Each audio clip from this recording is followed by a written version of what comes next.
master's degree, ngamana master's degree bang, December 1996. So, nga 1997 doku Gambia. And the first assignment ngamin soto mo how to pass the 1997 constitution. So, in nata dorong buta masters nata, wo question o first week report the duty, wo question o nata on the table. And nga chance soto, the then minister, I think was our CC Savali, asked my opinion because she must have been either Solicitor General or Minister at the time. I'm not too sure. I can't recall. But I had no opinion in Inka. And a radical opinion they give. And I asked somebody Judicial, and Judicial were quite impressed with the opinion. So decide proclamation pass to pass the 1997 constitution. So until a proclamation draft. So perhaps maybe that was my first test bring Muruntanang from masters. And Mbedoku Kanankela yen saying the fanang purna doku okay at the Commission of Inquiry into the financial activities of public corporations. And this time Ntataji as lead counsel. But this, I mean, young called to the bar in 1994. Nga 1 year doku, or a year and a half. Ntata masterske. Muruntanang yen saying to the commission. So that was really flattering for me. So TRRC is not the first commission. No. The first commission Ngaming lead as lead counsel was the Commission of Inquiry into the financial activities of public corporations. And it was among one public corporation killing. In Telenga Gamtelke, in Telenga Gambia Ports Authority ke, in Telenga GPTC ke, in Telenga this livestock marketing board in Telenga ke, Gambia Civil Aviation in Telenga ke. And there was another, maybe some elements of GPMB, but in Telenga will be as lead counsel. So just purmole made my understand. The so-called Algali commission. Like no, two commissions levejeну. My brother Alaji Marong will be Algali commission. But after a while, Alaji resigned from Algali commission because he didn't like some of the ways it was proceeding. Algali commission was for government. That was government finance, mainly accountant generals and government departments. Ntenka minkenung walem finance was the SOEs, the state-owned enterprises.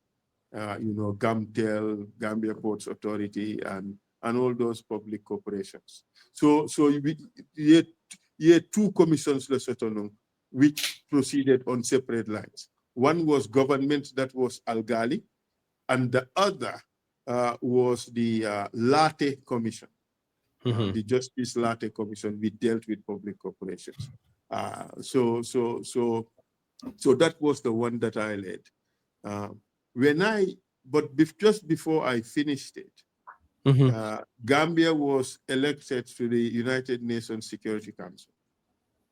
And the new foreign minister, Dr. Sidat Diop, who was to lead Gambia's foreign ministry, decided that or recommended that they needed a lawyer to advise the Gambia's team at the United Nations Security Council. So he approached the Ministry of Justice for 3 lawyers. Three lawyers recommend. So I was one of those. So I doku kilindinna pour opinion safai with recommendations pour diala I mean use as a basis pour la decision ta. So at the end of the day, another Ministry of Justice, I enter recommend for the job. So that's how I was appointed as first secretary to the Gambia permanent missions in New York. So At the United Nations. So how did you move from the UN mission to international legal practice, working on big cases like? To cut a long story short, I think ngadoku kendo leke at the United Nations. Nintuba bankol ni lafita resolution passed at the UN Security Council to get the African vote, usually Ibenala Inter. Purkan Inter lobby force because of the influence Namin Sotono on the African delegations, Mimbenu UN Security Council. These ambassadors Mimbenunje, Jammeh Beje, yen likely numbake bake.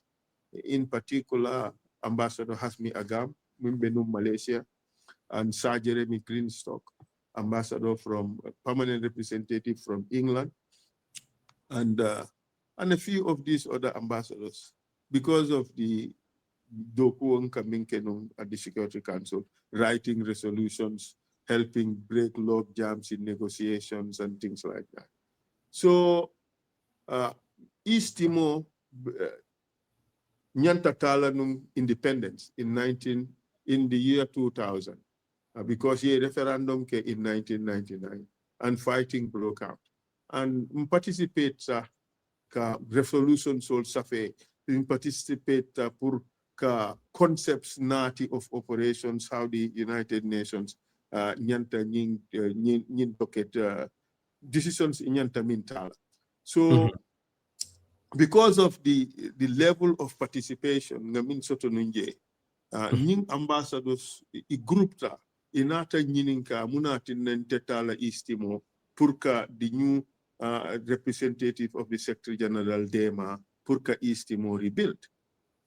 So, but Saji Viera de Melo, ye atele tombong nung purka ke Secretary General Special Representative SRSG. But wo fanang ayen likely nung bake. Bring ambassadors there for you. Munatin ite fal sambala East Timor. Because nyanta good team ne sotolaje. A contanta bake. So anata for you. Submit your CV tomorrow. I think I have something for you. So ngan na CV submit. That day, Yankili, well, these are the options available for job ilafita bindin. So it's like young head huntle nundorong for Nindoko. So Ntata East Timor, 2 months later, Ntata East Timor as a judicial affairs officer. So yen being futata yen na profile jube ya decide even dundila dame.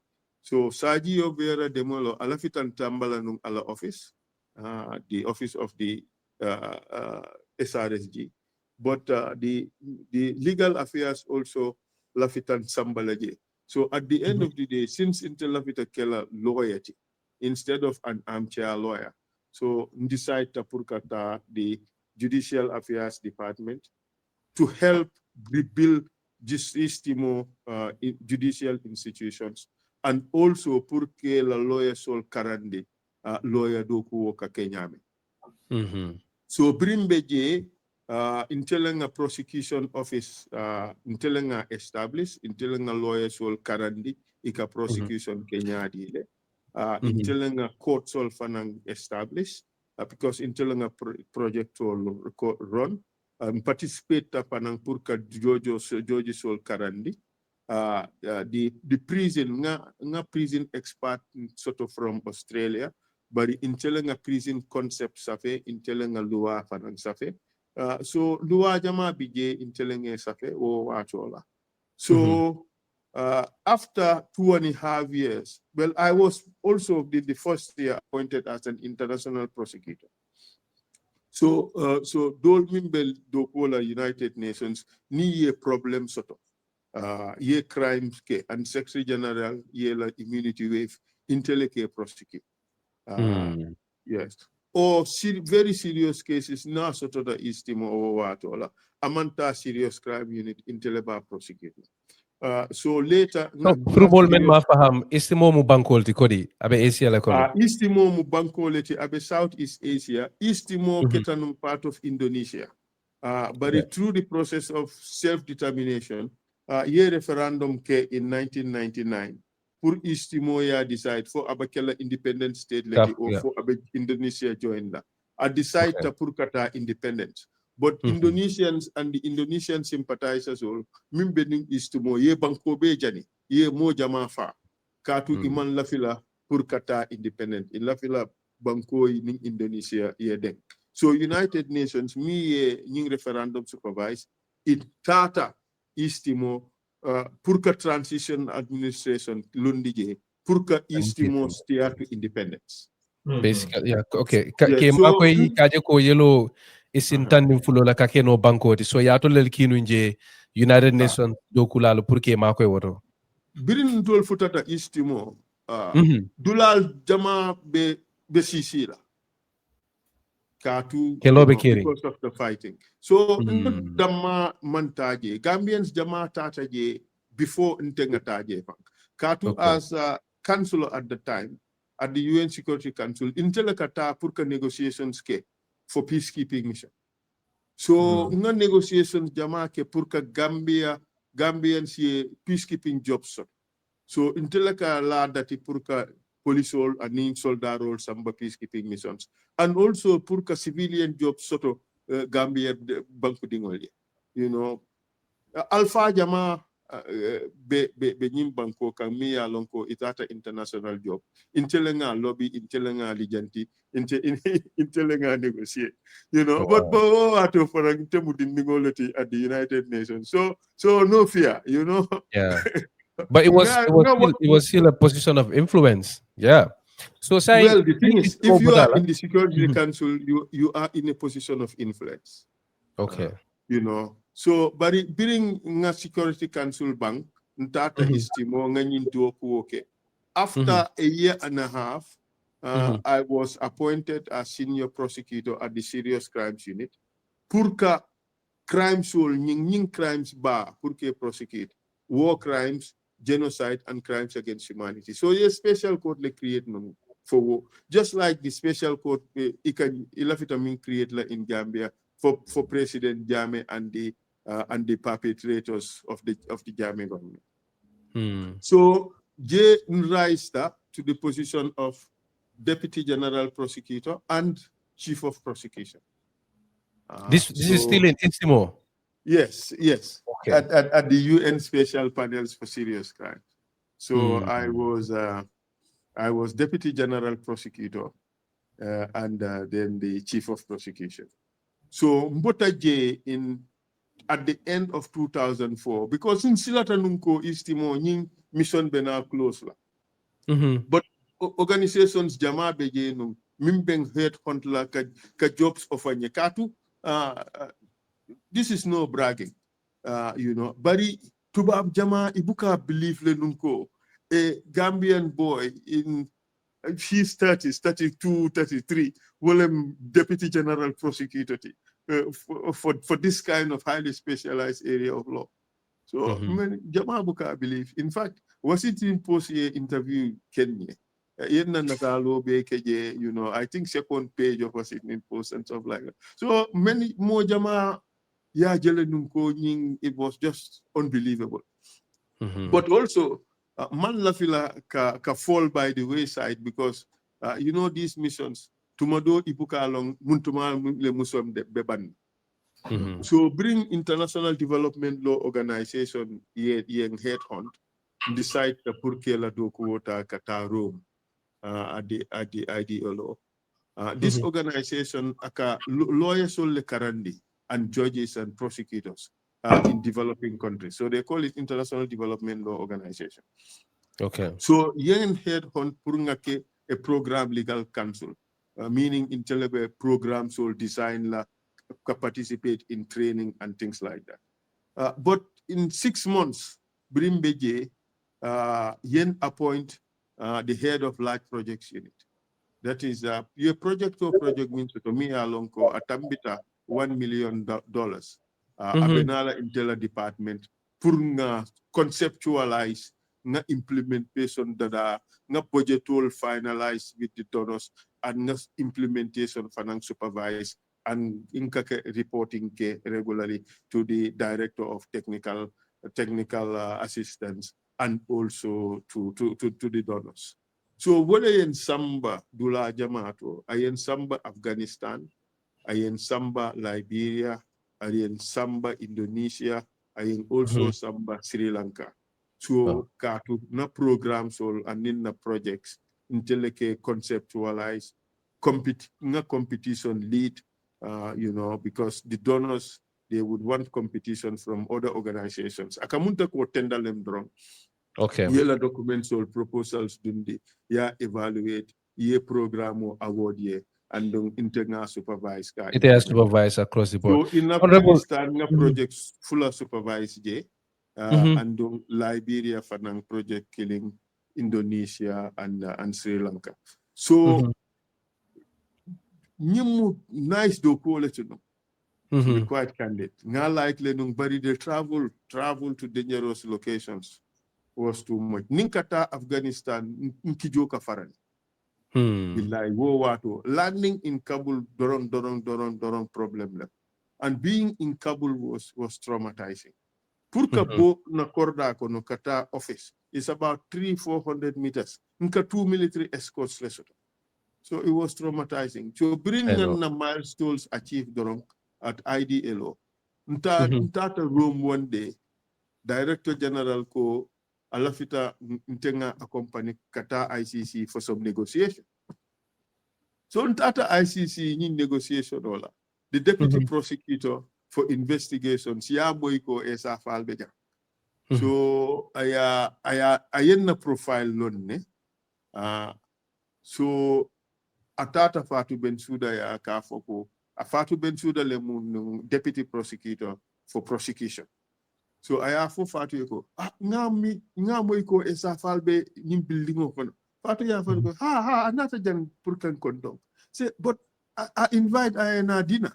So these two deputy prosecutors invite dinner. Ntata nyin dinner to. Amunta ko nyin job interview la. Katu the deputy prosecutor the biggest case at the ICC at the time, Willem the Darfur case. This was in 2005. So Wowalungo, there was the Darfur genocide. 300,000 people are Black Africans. So akanyininka purka nyin case investigate nyadi.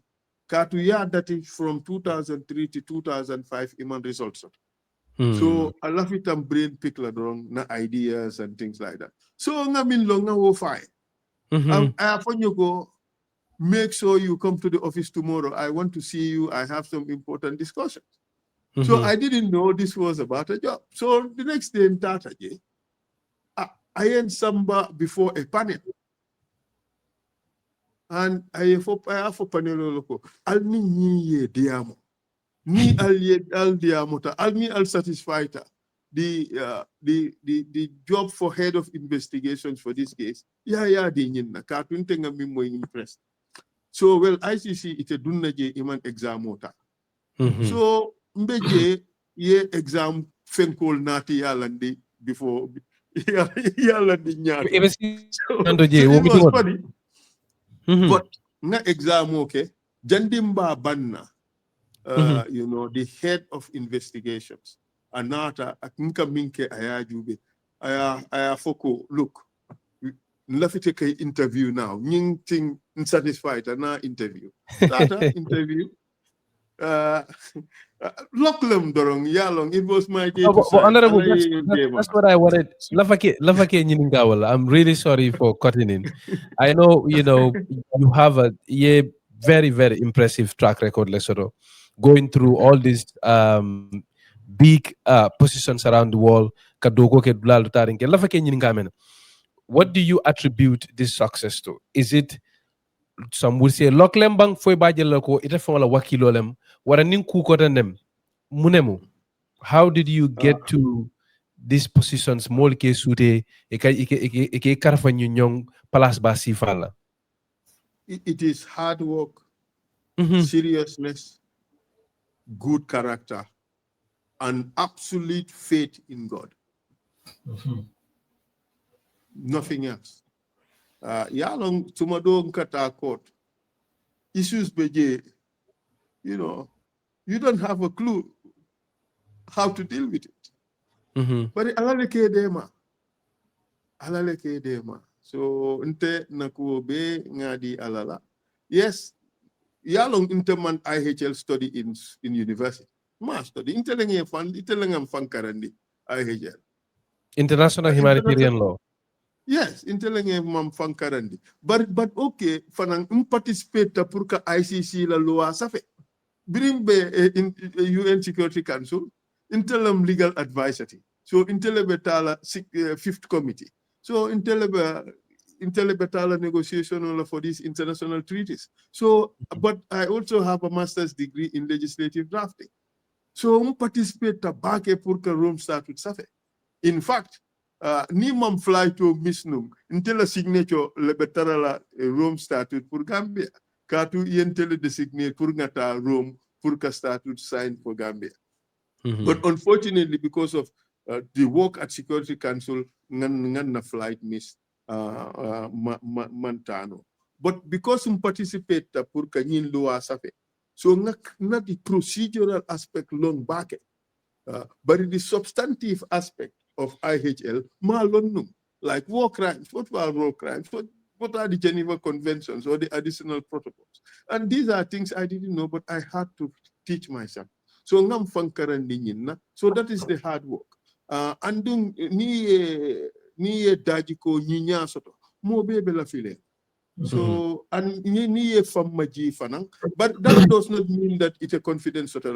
Katu nyintiwa bol ni be doku ikonoto. Iman confidence soto, especially these international jobs. Ibe fala daki, ibe la confidence be saplale. Andung ni ma fenke ibe doku nyimbulala. So pour survive in the international community.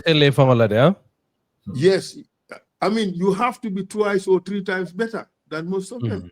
Yeah. So ila karango nyanta clean nale, idaji ko nyanta nyinyalale, and you have to be anchored. Inyanta organized la, inyanta kela moti mi yalonko, ika ibe minke yalone, and also to stay out of trouble. Yeah, okay. Inteketanung Deputy General Prosecutor, I think at age 30 or thereabout. With all that power, 145 staff Lesotho. 18 were black, the rest were white or pretty much Asian. So with all that power, can you imagine in a peacekeeping mission? Ni me careful. Ibe la opportunity misla. Katu musol te bulal. Musol te bulala. And drink and alcohol is cheap and in excess. Musol beje pu. I mean, young, handsome black man, well dressed, good education, you delivering, you have top position. Ibe normally come like honey. So you have to be careful in your organization. Ye from muta. Ye from protect. Ni ima woke ibe chance misla.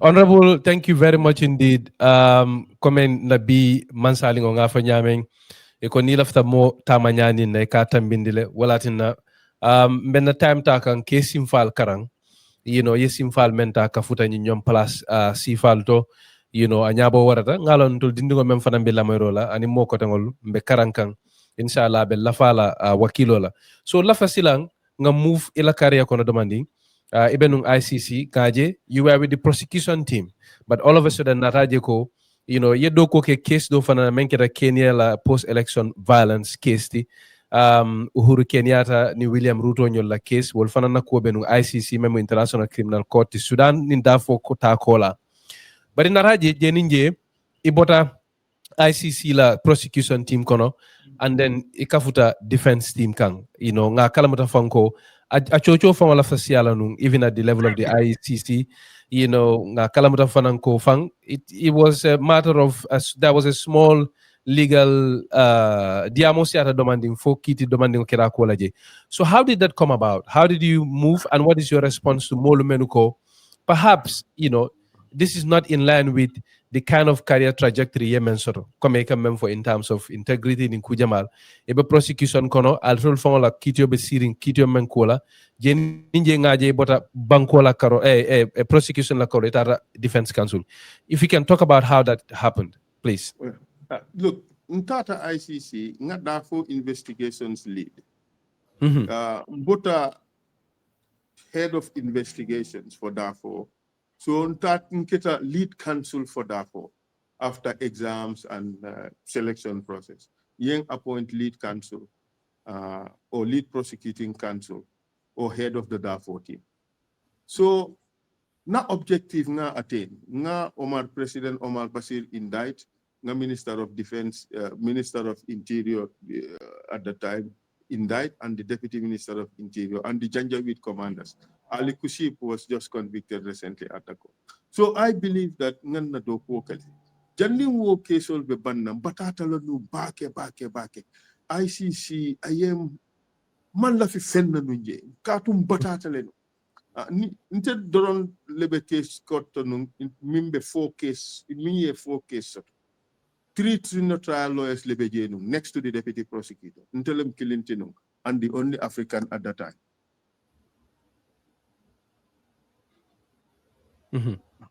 So, nka doku wole no like a madman. Man time soto pour fenna.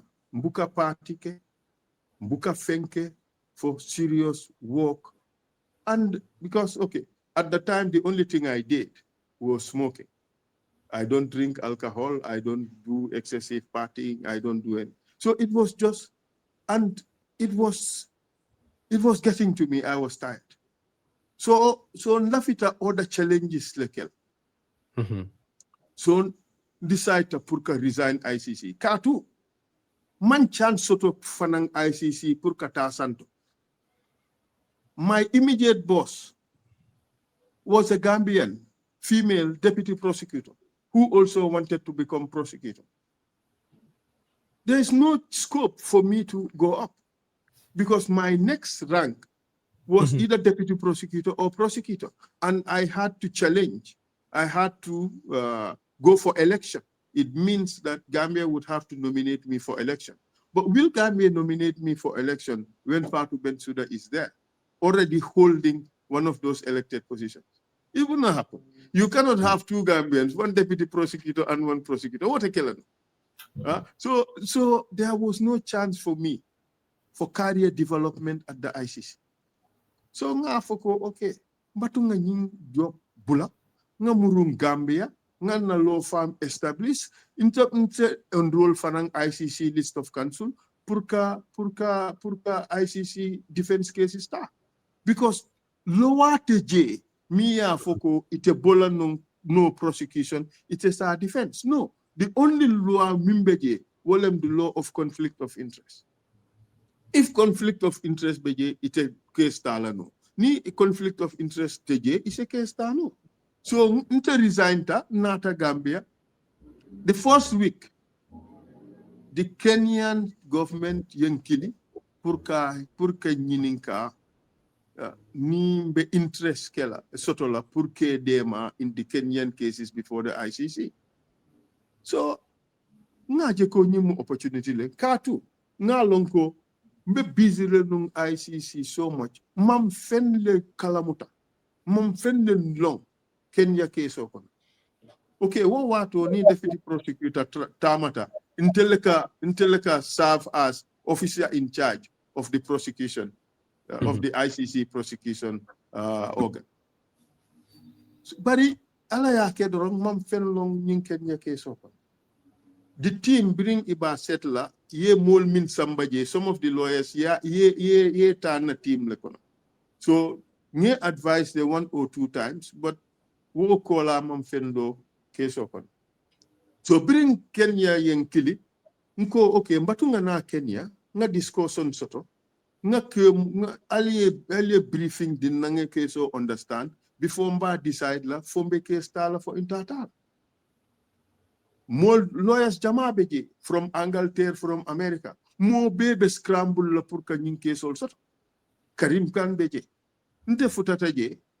So yen dundi room killing nim karin kan and ye briefing dinna nyin keso kono and ye nyininka nimbe nyin defend la nambe nyin mun strategy leta bring na strategy identify yen offer pour nga nyin sena pour ka ila defense investigations lead so before nga fatu bom kili ka faye ko nte day Kenyan sien kili le nata jang ye nyin offer din andum really ndafita tala because this is exciting new chapter lem into la career aya fonye ko well it's a new chapter in your career ntembe support la le katu itemunna broader leti tolbe bota banko killing bari ni ya ta fanan be rest assured office of the prosecutor be nyin challenge la katu nte la fila ye bo prosecution drone ngeje on the other side of the table pour que nyin cases all defend okay ko problem tala katu I think the law is clear law mo conflict of interest leti ngalo ko conflict je katu man fen long Kenya la case open so the first week nga safirol ke nga documents all dundi court okono so court ye office of the prosecutor kili ka fay ko well ngaje ko falbe defense kono so for nyimbe conflict of interest issues raise la bang for ata raise la so office of the prosecutor say okay it will be la filan na appointment challenge so the judges ye auditing order for the ICC this thing information management system pour kaje fo nga document jele mi ya lonko aye the word Kenya soto or aye anything soto mi ya lonko has a bearing on the Kenya case so you know they give you keyword searches and so bring ye wo audit ke ya je ko esa ye 3 documents da maleje mi ya lonko aye the word Kenya soto 2 of those documents court itself lea Kenyan and public document lem and the other document Ocampo lea Kenyan it's got nothing to do really with the case so court ya foko well ye minje there is nothing pour kafal prevent pour as a defense loyalty in this case okay so at the end of the day the thing is I won the decision at the pre-trials chamber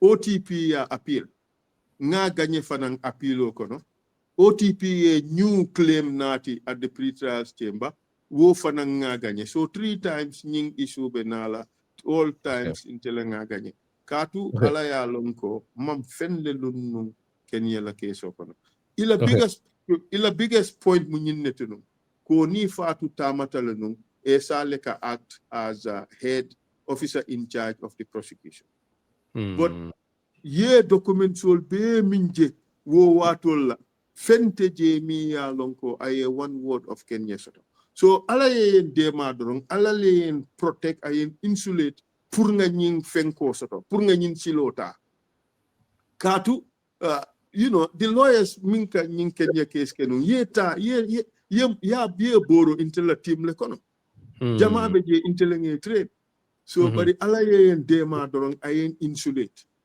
mam fen long nying case so court ya foko okay ibem bulalale nga nying case ke so nga Uhuru Kenyatta and Francis Mutara case ke nga win bring nga win dorong William Ruto fanang yen in toll call katu Kenya case fulalem no case one case for the one side the other case for the other side so we won the first side so the other side fanang yen toll killing na team ye brief dinna nga keso fananta wo fanang nga win amazing so in the meantime nga bagbo start bari bagbo bring ya muta dorong ala fita tubab lawyer andung ICC fanang because intol nga case Jammeh sotonum ya foko well ite imanyan na case fula sotola defense counsel Jammeh beje altol damate jang munate na altol doron be case all sotola so nga bagbo bula bari so bring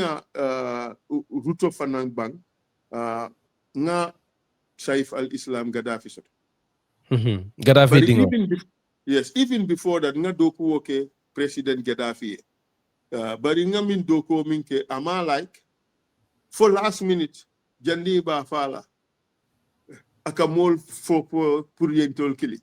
But it was too late. So, Walatin bring ye Saif al-Islam Gaddafi indict. I told the team that. So, in telling our represent, in get a lead counsel at the appeal stage. So, You also work for Charles Taylor, right? Yes, Charles Taylor and Charles Taylor's case. Charles Taylor, me prosecute.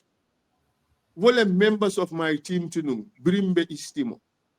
That is Nick Kumjian. Nick Kumjian replaced me as Deputy General Prosecutor. Shamla Alagandra in telling her trade, in telling her Samba court for the first day, in telling her train for Tata Dawoda at Sambla Benalaji, except for the Sierra Leone court, where I Charles Taylor prosecute. In fact, Nina Wallet Bejannum, the judgment day for Charles Taylor, invitation, Abenna Wallet, Ya Kenyan and Intertata Purka Jobren Jube. Charles Taylor, Muya force defend. William Karim Kanti, the current prosecutor of the ICC and one of my friends. Okay? So, me defend next, bring Karim ye case bula. Me defend is Courtney Griffiths. Both of them King's Counsel. Courtney Griffiths is one of the top black lawyers in the UK. So, Charles Taylor convict for 50 years. Apilo abe banta. But Taylor a la last card. Purka bo jail. Wo wato layente ay appoint. Purna some investigations sky with the view of going to court to see if the court would accept that as new evidence in order to free him. But the investigations mantano bring a appoint 1 year. Mbakata kang investigations mantano. Katu the country's concerned. Mambunda yelenye pour ngataje pour ka investigation ke. Katu fana mi evidence o be mimbulu. Wo fana ndaba kono andum wo mu president le. So ite bunda yele la pour nga wo evidence to. Ya long Gambia no ika foko Essa Faal ay Charles Taylor defend Charles Taylor mu falati. Yeah. Honorable, that's lafanala waledo. Lafanala waledo. Enison so wrong. Ha. But Yalonko, Charles Taylor, ima indict or ka prosecute or ka convict for crimes he has committed in Liberia. No. Woman soto. So mol ika mimfo mo fa la. Tumado aye mol fa Liberia. But amanta Sierra Leone ama mo faje. Charles Taylor ya convict for crimes committed in Sierra Leone by the RUF. Yes, ye kangola ko ate Charles Taylor lebe wolu koma. Atele bulobe koma. Atele diala, atele kodo diala. Ika wole. Bari lafa ke nyinin ka wolu. Go ahead. No, I just wanted to go because niya jibe hani manke Charles Taylor damari. You know, Saif al-Islam and all these people, William Ruto nyol. Ñun mo len temene alon ko ye tumiro le kan ko ye mo falel ke waray daba ko kono la ida ya sembentu yandi wara ye molu suku akan wati na fo laba wala ye samba court at least in the public eye mo jamal nyakoto ñunu manke ye mol tajirinte ale tilimbaliya bari na radio ko in terms of the choices of molu Essa Faal kamenu defend akaka wonyo mo si falel di mol men yalon ko imanto di masoto basically dunia nyakoto so dolbe je ake de ka fa okay ngalo nala do ko lem loya ya so wala bari fanan ninga je ko mol men yalon ko Essa Faal ka wala defend a mol men yalon ko ye faro ke wore mol suka kan fete na buka sibang ako ye de wara mol ba ko je la nyame wa ayesi yesi ka ko mira alhamdulillahi rabbil alamin nene ma mo defend mi ya lonko ya charge ko aye mole fa. But in Kenya, ngamira Kenya la post election violence men keraje. Mol birin kat fa no kita mol fa. Ngamira Ruto ni Uhuru nyolu ye samba ICC based on that lela. Yes. Because the allegation munyineti it all group all organized. pour ye mol fa, ye mol tajiria, and ye mol deport. Ye wolef. Bari amanke to nyati. Itol nga proof ko, amanke to nyati. Yalong nyimulu aku woleti. Ni ye mo accused. Kumbaya ta pour aye lawyer soto. For one. Yeah. Ni amal lawyer soto. Every allegation be result in a conviction. For one thing. In fact, there's a Cabrine principle in law that, the lawyers should accept briefs when they are appointed by accused persons or persons needing representation. These are fundamental rights. This is not the law of the jungle. Yeah, William Ruto, accused minna amake. This guy, Uhuru Kenyatta, accused minna amake. So proof Jamal Bejeke Kukafu Itandiko Imake Wulatina ye free at the International Criminal Court. Coming to Charles Taylor. Charles Taylor, accused minna. America ka woleke every day. Jammeh ka woleke nung Gambia ka arms D to rebel groups. But in any more prosecute pour wala. While Charles Taylor. In fact, let's look at Charles Taylor Fanglana. Aye is prison escape America. Miracle most escape no prison in America. Abotaje a travel to all the way to Africa. Arms Jamal Soto, Kodi Jamal Soto, one of the strongest governments in West Africa. Boindi, Bankota. Miracle was a killer no one. No. Molea dema. Bankudol lea dema. America lea dema. Walatin na woketa. But because Taylor and in America, he fall out the drone, victimized. Walatin ya prosecute. Pour kuol la minketa Sierra Leone, not kuol minketa Liberia. Honorable, so, I understand, but you can also understand why, whether or not for Modu Kotongal Kakele, for Dulado Liake, but you would agree with me that as somebody, who is an advocate for justice, human rights, fitno kita dawda dunia kono, regardless of Jumalake, Jumalel Bakoma, I think you can appreciate why people want, for people like Charles Taylor to be held accountable, even though Amanke Liberia, but Sierra Leone fana molel fataje. What do you have to say to that? Look, yes, as part, I agree entirely with that. People have to be held accountable. But the process of holding him accountable involves him having a very good lawyer to represent him. Okay. Yeah. That is the arrangement of the civilized world. Just look here at Jammeh. Are we going to say that because evidence was laid in TRRC, which implicates him, he is therefore going to be convicted without a lawyer? No. Are we going to say that Jammeh must not get a good lawyer? Are we going to say that Jammeh must not have a good lawyer? Are we going to say that Jammeh must not have a lawyer of his own choice? These are fundamental rules. These are, this is all part of the ICCPR. These are fundamental rules of the international legal order. This is part of the constitution of the world order. Every country in the world, their constitutions allow for legal representation by a lawyer of your own choice. Without this, then our justice would be questioning. It doesn't mean that by representing somebody who has allegedly committed a crime, I am endorsing criminal behavior. No, it does not mean that. What it means is I am reinforcing the values of the justice system, that people should be dealt with properly and fairly. People should be allowed legal representation such that their trial would be in accordance with the law, such that there would be what is called due process, such that this would not be just witch hunt or kangaroo courts. That is the reason. So there is a lot of safeguard in having the accused persons represented by a lawyer. But look, when I represent Charles Taylor, I was fighting for something different. It's not whether he killed people. No, I was fighting for certain important values.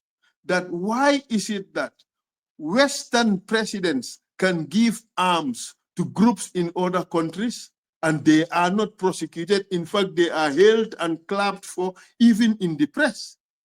But Charles Taylor is here being convicted for that. Is that fair? So well, yeah. When I got into that, it was the Pan-Africanism in me that was speaking. But let me tell you something else. Nying kesol. Woleka lawyers dunia beka nying kesol le norma. This is the height of your career. You cannot have bigger and more significant cases than this. Lawyers will bake a case on the norma. The over 2,000, 3,000 lawyers on the ICC list, it can case on the norma. So it's a flattery to one's legal achievements to be appointed